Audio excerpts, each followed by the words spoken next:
చెట్టుకాయల చెప్పి నిమ్మకాయలు అమ్ముకునే ప్రభుత్వం ఇది. అన్ని 6 పథకాలతో అమలు చేస్తానని చెప్పి అన్ని మోసం చేసి ప్రభుత్వాన్ని నిలబెట్టుకున్న రేవంత్ రెడ్డి. ఆయన కూడా ఓటుకు నోటు కేసు ఉంది, ఆ కేసు పక్క పెట్టి సీఎం అయ్యిండు. ప్రభుత్వాన్ని ప్రజలకు ఏ మాత్రం చేస్తారు, మూసి నదని చెప్పి అవన్నీ కూలగొట్టారు. అది వాస్తవం కాదు. వికలాంగులను కూడా కూలగొట్టి నాన్న అవసరాలు పెట్టిన వాళ్ళు. అందుకోసం ఈ ప్రభుత్వం కూడా ఎప్పుడు కూలిపోయి తెలియదు. కాదండి, హైడ్రా కరెక్ట్ కాదండి. అది ఎవరు అమ్మిన జాగాలు వీళ్ళు కష్టపడి పొలాలు అమ్ముకొని కొన్ని బిల్డింగ్లు కట్టుకుంటే ఆ బిల్డింగ్లకు వీళ్ళు దోచుకోవాలని చెప్పిన ప్రభుత్వం ఇది.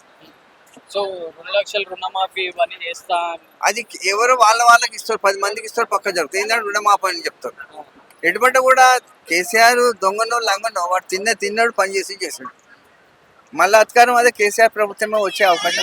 సార్ 1 సంవత్సరాలు ఇంత వ్యతిరేకత ఎందుకు వచ్చింది? ఆయన చేసిన పనులు 6 వాగ్దానాలు చెప్పిండు. ఫస్ట్ బస్సులో ఫ్రీ అన్నాడు, ఆడోళ్ళకు ఫ్రీ అని చూపెట్టాడు. ఇంట్లో రోజులు పెట్టుకుంటాను, గడుకోసారి భర్తలతో బస్సులు ఎక్కి తిరుగుతాను.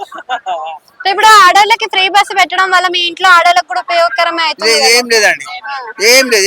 ఎందుకు లేదంటావు?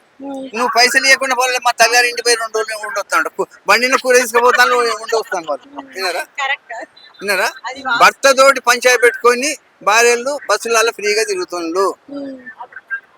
అందుకోసం ఈ ప్రభుత్వం కూడా ఎప్పుడు పోయేది వాళ్ళే ఎన్నిపోటు పొడుచుకునే ప్రభుత్వం ఇది.